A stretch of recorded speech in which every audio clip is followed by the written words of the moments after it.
Cette semaine, la ministre des Armées s'est rendue à Cherbourg pour faire un point sur la réparation de la Perle.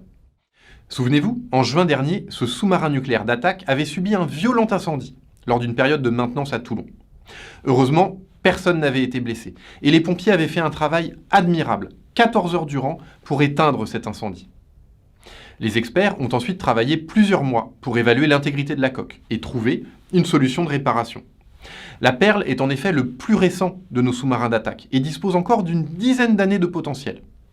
La partie avant de la coque n'était pas réparable, elle a subi des températures trop élevées. En revanche, la partie arrière du bateau est saine, d'où cette solution de réparation qui consiste à accoler l'arrière du sous-marin Perle à l'avant du sous-marin Saphir. Le Saphir, lui, était en cours de désarmement, c'est-à-dire qu'il naviguait il y a encore peu de temps. Là aussi, cette coque a été très soigneusement analysée.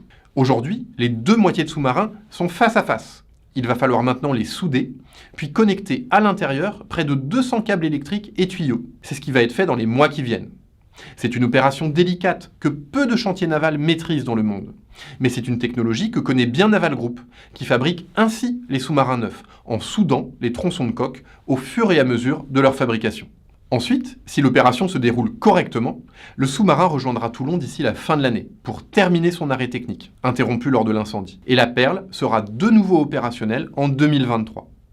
Ce qui est en jeu avec ce chantier hors norme, c'est de conserver un format à 6 sous-marins nucléaires d'attaque au sein de notre marine.